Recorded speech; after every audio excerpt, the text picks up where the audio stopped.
यदि direct narration के reported speech में आया हुआ वाक्य कोई इंट्रोगेटिव सेंटेंस हो तो इसे कैसे आप इनडायरेक्ट नरेशन में चेंज करेंगे, आज की इस वीडियो में मैं इसी टॉपिक पे बात करने वाला हूं। तो मैं वीडियो स्टार्ट करूं उससे पहले आपको बताना चाहूंगा कि जब आप डायरेक्ट से इनडायरेक्ट नरेशन बनाते हैं तो आपको दो तरह के नियमों की आवश्यकता होती है। पहला जनरल रूल्स की अर्थात सामान्य नियम की, और दूसरा स्पेशल रूल्स की अर्थात विशेष नियम की। तो ये जो सामान्य नियम होते हैं ये सभी प्रकार के वाक्यों के लिए अप्लाई होते हैं, चाहे आपका दिया हुआ वाक्य असर्टिव सेंटेंस हो, चाहे इंट्रोगेटिव हो, चाहे आपका इंपरेटिव हो, चाहे ऑप्टेटिव हो, चाहे एक्सक्लेमेटरी हो। इसलिए आपको जनरल रूल्स आने काफ़ी इंपॉर्टेंट है ताकि आप जो है डायरेक्ट नरेशन को इनडायरेक्ट नरेशन में चेंज कर सके। तो जनरल रूल्स का मैंने वीडियो आपको ऑलरेडी प्रोवाइड कर दिया है, आप हमारे चैनल के प्लेलिस्ट में जाकर चेक कर सकते हैं। तो जनरल रूल्स अगर आप अच्छे से जान गए उसके बाद यह वीडियो देखेंगे तो आपको अच्छे से समझ में आएगा। तो चलिए बगैर समय वेस्ट के वीडियो स्टार्ट करते हैं और सीख लेते हैं कि यदि डायरेक्ट नरेशन के रिपोर्टेड स्पीच में आया हुआ वाक्य कोई इंट्रोगेटिव सेंटेंस हो तो इसे कैसे हम इनडायरेक्ट नरेशन में चेंज करेंगे। तो सबसे पहले हम लोग यह जानते हैं कि इंट्रोगेटिव सेंटेंस क्या होता है। इंट्रोगेटिव सेंटेंस, इंट्रोगेटिव सेंटेंस को हिंदी में हम लोग बोलते हैं प्रश्नवाचक वाक्य। तो इंट्रोगेटिव सेंटेंस क्या होता है यह जान लेते हैं। A sentence that makes a question is called an interrogative sentence, अर्थात एक ऐसा वाक्य जो एक प्रश्न का निर्माण करता है प्रश्नवाचक वाक्य कहलाता है। और यह आपका जो इंट्रोगेटिव सेंटेंस होता है यह आपको दो रूपों में देखने को मिलता है। पहला हेल्पिंग वर्ब से स्टार्ट रहेगा और आपका क्वेश्चन मार्क से जो है समाप्त रहेगा। और इस प्रकार के प्रश्नों का उत्तर जो है आप यस या नो में दे सकते हैं। जैसे आर यू हैप्पी टुडे, क्या तुम आज प्रसन्न हो। तो यहां पर देख सकते हैं इस प्रश्न का उत्तर आप यस या नो में दे सकते हैं। अगर आप प्रसन्न है तो कहेंगे yes I am happy today, अगर आप प्रसन्न नहीं है तो आप कहेंगे no I am not happy today.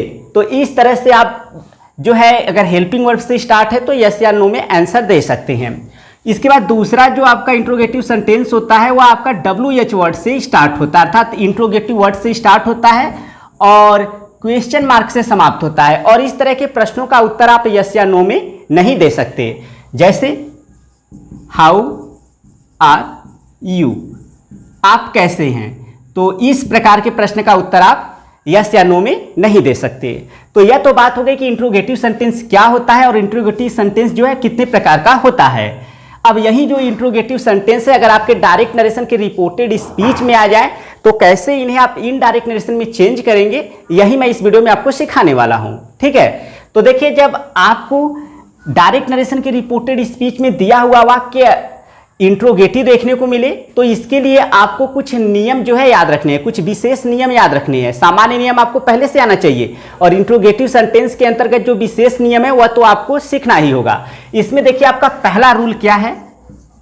Rule number first, आपका जो रिपोर्टिंग वर्ब रहेगा, ठीक है, आपका जो रिपोर्टिंग वर्ब है वह चाहे आपका से टू है, चाहे सेज टू है, चाहे आपका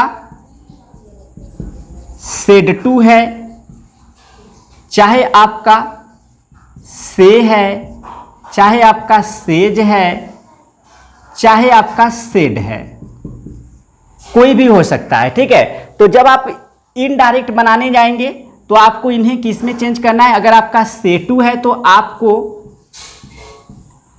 आस्क में चेंज करना है। अगर आपका सेज टू है तो आपको इसे आस्क में चेंज करना होगा। और अगर आपका सेड टू है तो आपको आस्क्ड में चेंज करना होगा। अगर आपका से है तो भी आपको जो है आस्क में चेंज करना होगा। और अगर आपका सेज है तो आपको आस्क में जो है इसको चेंज करना होगा। और अगर आपका सेड है तो आपको इसको आस्क्ड में चेंज करना होगा। यह चीज जो है आप अच्छे से ध्यान कर लें, आपका रूल नंबर पहला है। इसके बाद रूल नंबर सेकेंड जो है यह आपको थोड़ा सा ध्यान देना है। अगर आपका डायरेक्ट नरेशन का जो रिपोर्टेड स्पीच में आया हुआ इंट्रोगेटिव सेंटेंस है अगर वह हेल्पिंग वर्ब से स्टार्ट होगा, किससे स्टार्ट होगा, हेल्पिंग वर्ब से अगर स्टार्ट होगा तो आपको एक कंजक्शन यूज करना होगा इफ या वेदर। यानी अगर हेल्पिंग वर्ब से स्टार्ट हो रहा है, ठीक है, अगर आपका जो इंट्रोगेटिव सेंटेंस है वह हेल्पिंग वर्ब से स्टार्ट हो रहा है तो आपको इफ या वेदर जो है कंजक्शन के रूप में प्रयोग करना है रिपोर्टिंग वर्ब के बाद। जब आपका वाक्य इंट्रोगेटिव सेंटेंस का हेल्पिंग वर्ब से शुरू होगा और क्वेश्चन मार्क से समाप्त होगा तब, ठीक है। अगर आपका जो इंट्रोगेटिव सेंटेंस है वह हेल्पिंग वर्ब से स्टार्ट नहीं हो रहा है बल्कि WH वर्ड से स्टार्ट हो रहा है तो इसी WH वर्ड को हम बना देंगे क्या, कंजक्शन, यानी इसी को हम लोग कंजक्शन बनाएंगे। ये चीज़ ध्यान रखिएगा, कंजक्शन बना देंगे। ऐसा हम कब करेंगे, WH वर्ड से इंट्रोगेटिव सेंटेंस प्रारंभ रहेगा और क्वेश्चन मार्क से समाप्त रहेगा, तो यानी इसी WH वर्ड को आपको कंजक्शन बनाना है। और जैसे ही आप कंजक्शन लिख लेंगे शेष वाक्य को आपको असर्टिव सेंटेंस का रूप देना होगा। क्या देना होगा, यानी असर्टिव सेंटेंस का रूप देना होगा। यानी जैसे ही आप कंजक्शन लेंगे लिख देंगे उसके बाद आपको जो है शेष वाक्य को असर्टिव सेंटेंस का रूप देना है, अर्थात कर्ता से प्रारंभ करेंगे और फुल स्टॉप से समाप्त करेंगे। अच्छी तरह से मैं आपको जो है एग्जाम्पल की सहायता से जो है स्पष्ट करता हूं। तो देखिए यहाँ पर मैं आपको एग्जाम्पल शो करता हूं ताकि आपको अच्छे से समझ में आ जाए। देखिए यहाँ पर मैं डायरेक्ट नरेशन का एग्जाम्पल लिखता हूं। My sister says to me, are you going to see your brother? क्या आप अपने भाई से मिलने जा रहे हैं? तो अब हम इसे इनडायरेक्ट नरेशन में चेंज करेंगे। अब यहां पर देखिए आपका यह सेज टू आ गया है और यह इंट्रोगेटिव सेंटेंस है, तो सेज टू को हमको किस में चेंज करना है, आस्क में चेंज करना है। तो माई सिस्टर आस्क मी, मेरी बहन मुझसे पूछती है। अब यह हेल्पिंग वर्ब से स्टार्ट है, इस वजह से कंजक्शन क्या आएगा, इफ या वेदर, कोई भी लगा दीजिए। मान लीजिए हम इफ ही लगा देते हैं, आप चाहो तो वेदर भी लिख सकते हो।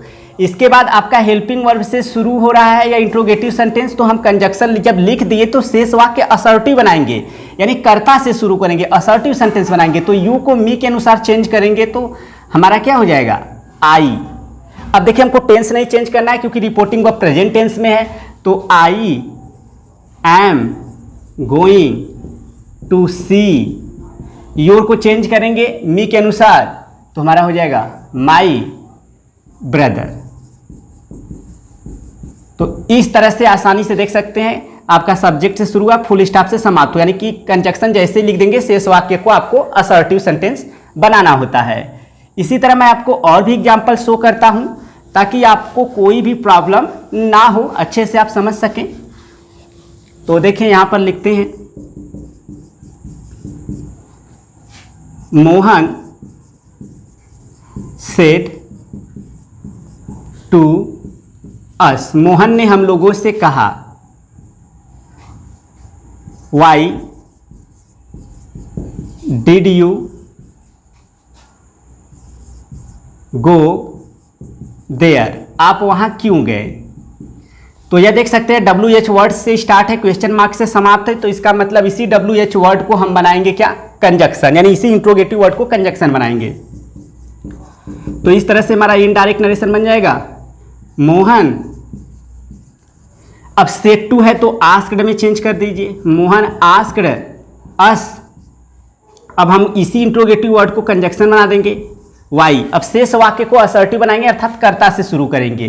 तो यह देख सकते हैं आपका पास्ट इंडेफिनिट है तो हमको पास्ट परफेक्ट में ले जाना है, यू को चेंज करेंगे अस के अनुसार, तो जाहिर सी बात हो जाएगा हमारा वी, ठीक है। इसके बाद टेंस हम चेंज कर देते हैं, हैड गॉन देयर, और लास्ट में फुल स्टॉप।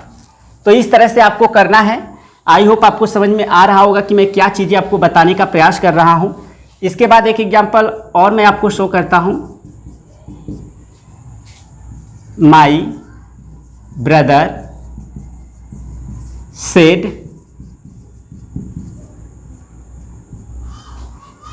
विल यू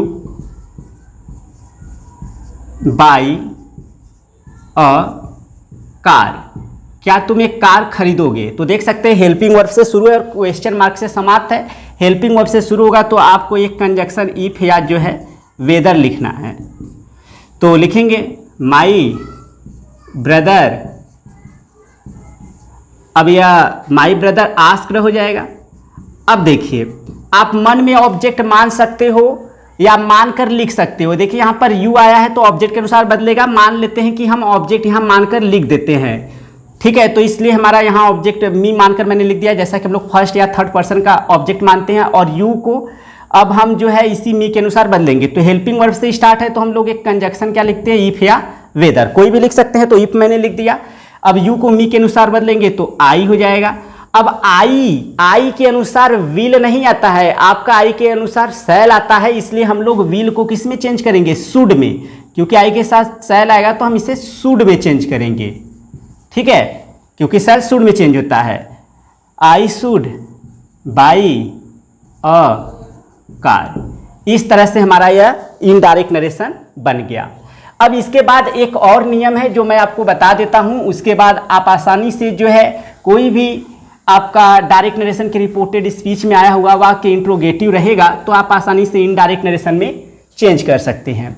तो देखिए रूल जो आपको अगला याद रखना है वह यह है कि यदि आपका जो है डायरेक्ट नरेशन की रिपोर्टेड स्पीच में कोई आया हुआ वाक्य जो है हेल्पिंग वर्ब से स्टार्ट हो रहा हो, हेल्पिंग वर्ब से स्टार्ट हो रहा हो और क्वेश्चन मार्क से समाप्त हो रहा हो, अर्थात हेल्पिंग वर्ब से स्टार्ट रहेगा तो कंजक्शन इफ या वेदर आएगा। और इस प्रश्न का अगर उत्तर यस या नो में दिया जा रहा है, जैसे मैंने बताया था कि यस या नो में दिया जा सकता है इसका उत्तर। अगर यस या नो में इसका उत्तर दिया जा रहा है तो यस के लिए आपको क्या करना है, लिखना होगा रिप्लाइड इन द अफर्मेटिव या रिप्लाइड इन द पॉजिटिव, ऐसे लिख सकते हैं। तो इस तरह से रिप्लाइड इन द अफर्मेटिव, या आप यस के लिए लिखेंगे। और नो के लिए आपको क्या लिखना होगा, रिप्लाइड इन द निगेटिव, यानी नकारात्मक में उत्तर दिया और इसमें जो है सकारात्मक में उत्तर दिया। आप चाहो तो रिप्लाइड इन द पॉजिटिव भी लिख सकते हैं। चलिए अच्छे से मैं आपको एग्जाम्पल से समझा देता हूं ताकि आपका कोई भी डाउट न रहे।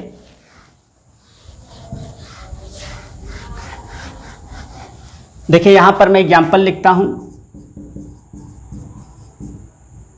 तो माई मदर सेड, मेरी माँ ने कहा, टू मी मतलब मुझसे, will you go to school today, क्या तुम आज स्कूल जाओगे, ठीक है। इसका उत्तर है आई सेड यस, मैंने कहा हाँ। देखिए यहाँ में हाँ में यानी यस में उत्तर दिया है, तो उत्तर जब यस में रहेगा तो मैंने बताया था कि आपको लिखना होगा रिप्लाइड इन द अफर्मेटिव। तो इनडायरेक्ट हम बनाते हैं। तो सबसे पहले हम लोग लिखते हैं my mother asked me, my mother asked me. अब कंजक्शन इफ या वेदर, तो अब हम जो है यहाँ पर देख सकते हैं विल से स्टार्ट है और यू को जब हम बदलेंगे मी के अनुसार तो हमारा आई आ जाएगा, आई के अनुसार शैल आएगा तो हमारा शुड आ जाएगा, ठीक है। I should go to school that day, ऐसे हो गया। इसके बाद आई सेड यस, तो इसका मतलब I replied in the affirmative, ऐसे भी लिख सकते हैं, ठीक है। नहीं तो एक और भी आप तरीका यूज कर सकते हैं, या जो आप पोर्शन है इसे ऐसे भी लिख सकते हैं, आई रिप्लाइड, अब देखिए दैट, आई रिप्लाइड दैट और इसके बाद आई शुड, यही वाला पोर्शन आप उठा लीजिए, आई शुड, ऐसे भी आप जो है लिख सकते हैं। चाहे ऐसे लिखिए या तो ऐसे लिखिए, आपके ऊपर डिपेंड करता है। एक एग्जाम्पल मैं और आपको शो कर देता हूं ताकि कोई भी डाउट ना रहे। और अगर नो में उत्तर देता तो हम इसी में शुड नॉट का शॉर्ट फॉर्म लिख देते, और यह आता कहाँ से? पहले वाले वाक्य से आता है। ठीक है, अब इसी तरह से मान लीजिए एक एग्जाम्पल और मैं आपको शो करता हूं। मोहन सेड, मोहन ने कहा। अब इसके बाद आर यू हैप्पी टुडे, क्या तुम आज प्रसन्न हो? अब इसके बाद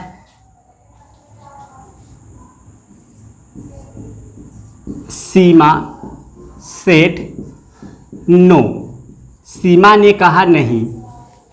अब इसका हम इनडायरेक्ट बनाएंगे। अब इनडायरेक्ट बनाने जब हम जाएंगे तो पहले देखेंगे Mohan said are you happy today, Mohan ने कहा क्या तुम आज प्रसन्न हो? सीमा सेड नो, सीमा ने कहा नहीं। तो मोहन पूछ किससे रहा है? सीमा से, तो सीमा को ऑब्जेक्ट बनाएंगे। तो यहां पर लिखेंगे मोहन आस्क्ड सीमा, यानी मोहन ने सीमा से पूछा। अगर यहां पर मी नहीं होता, ठीक है, क्वेश्चन में अगर यहां सेट टू के बाद यानी कि आपका टू मी नहीं आता, ऑब्जेक्ट नहीं आता, तो भी हम आई को यहाँ पर ऑब्जेक्ट के रूप में बनाते तो मी हमारा आता ही आता, क्योंकि यही उत्तर दे रहा है, जैसे इसमें सीमा को बनाया गया। ठीक है, तो मोहन आस्क्ड सीमा। अब इसके बाद हमारा कंजक्शन हो जाएगा इफ या वेदर, यू को बदलेंगे सीमा के अनुसार तो हमारा सी हो जाएगा। अब सी, अब टेंस हम चेंज कर देंगे, सी वाज हैप्पी टुडे को किस में चेंज करना है? दैट डे में, या सब जनरल रूल्स में आपको मिल जाएगा। ठीक है, दैट डे। इसके बाद सीमा सेड नो, यानी सीमा रिप्लाइड इन द निगेटिव, ऐसे आप बना सकते हैं। नहीं तो जैसा कि मैंने इससे पहले आपको बताया कि आप एक दूसरा तरीका भी यूज कर सकते हैं। अब इसमें आपका नो में उत्तर दिया गया है, तो यहाँ जो ये पूरा सीमा वाला पोर्शन है, इसे चाहें तो आप ऐसे भी लिख सकते हैं, सीमा रिप्लाइड, सीमा ने उत्तर दिया, दैट की। अब यहाँ से देखिए आप उठा लीजिए, सी वाज। अब इसका शॉर्ट फॉर्म लिखना है, वाज नॉट का शॉर्ट फॉर्म आपको लिखना होगा। ठीक है, अगर यस में देती तो सी वाज लिखते, और नो में उत्तर दे रहे तो सी वाज नॉट। तो स्टूडेंट्स, यह था आपका, यदि डायरेक्ट नरेशन के रिपोर्टेड स्पीच में आया हुआ वाक्य कोई इंट्रोगेटिव सेंटेंस हो तो कैसे हम इनडायरेक्ट नरेशन में चेंज करेंगे। यहाँ पर एक क्वेश्चन मैं आपके लिए लिखता हूँ, आई होप आप अपना आंसर जो है कमेंट के माध्यम से सेंड करेंगे। वह क्वेश्चन है, Mohan said why did you do so. इसे आपको जो है इनडायरेक्ट नरेशन में चेंज करना है और अपने आंसर को कमेंट के माध्यम से सेंड करना है।